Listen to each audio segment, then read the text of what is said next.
We climbed a promontory over the sea. There, on top, we sat down in the fresh grass. The dark, silent sky was above us, the sea beneath. There was not another soul nearby. Zolema's naked leg touched mine. Slowly my spirits returned. Suddenly, I embraced her.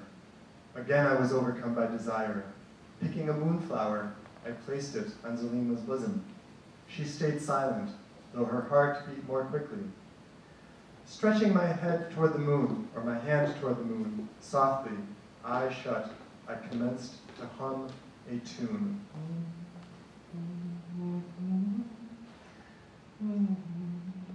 Are you perhaps unwell? No. I'm singing. What's that? Again, I became unsettled, so I had to explain the concept of music. When Zolema finally seemed to comprehend it, she exclaimed, But then it does not even exist. What is the point in grouping the sounds according to such contrived rules? Because music is beautiful. We set out homeward. For a long time, I walked beside Zolema in silence. When we finally reached the streetcar stop, I suddenly voiced the question that had been nagging at me. Tell me, do you have a relationship with somebody?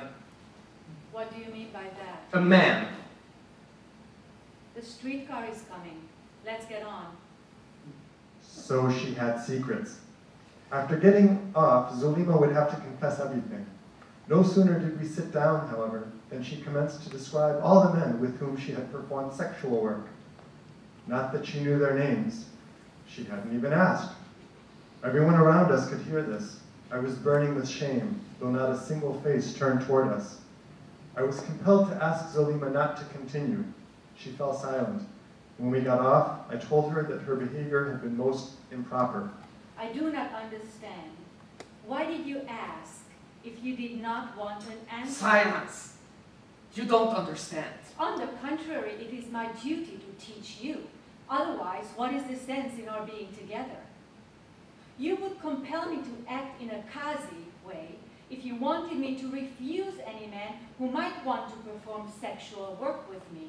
In a fit of rage brought on by Zolema's loathsome confidence, all at once I slapped her across the face. You! It hurts. Why did you do that? I could bear it no more. I ran off. Everything between us was surely over. But whether out of homesickness or unconscious desire, the next day I returned to the seashore all the same. There, unexpectedly, I again caught sight of her. My heart leapt to my throat. To avoid shame, I quickly went the other way, but she ran after me, calling out for me to stop. I have come at the usual time, and I am at your disposal. Are you not angry with me? Why did you slap me? Because I love you. Do you people beat those you love? My love is different, you see. Then I must remain with you to help cure you of your disease. Zolema invited me to join her the next day at her workplace. I agreed. There, I was disgusted to find myself inside the corpse processing factory, where, among other things, the brains of the dead were picked apart so their components could benefit the living. I was further shaken to the core by the matter-of-factness with which Zolema and the others cut open their fellow human beings without a thought as to the lives they once lived. Soon I came to look differently upon her. Only yesterday, Zolema's perfect form, her beauty, had misled me, but now I began seeing her as an automaton. Finally, I realized where the soul was that I had sought. Nowhere. Sick to my stomach at such thoughts, coupled with the horrors I had witnessed in the corpse processing factory, I was at the point of collapse, having fallen into despair. Are you unwell? No. Leave me. Leave me alone. Get away. All of you, get away. Let me rot away alone. You must be unwell. Why do you claim things that are not in reality? Zolema ran off. Soon she reappeared with two others. One took over her work while she and the other one carried me outside to a car. She accompanied me to the hospital. Without displaying the slightest emotion, she blotted away my tears and turned a tap that filled the air with the scent of ozone.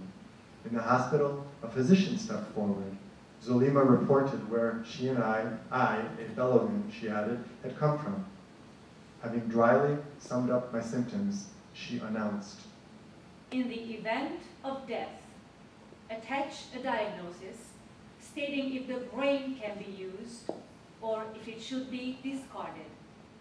Zolema turned and left, and I never saw her again.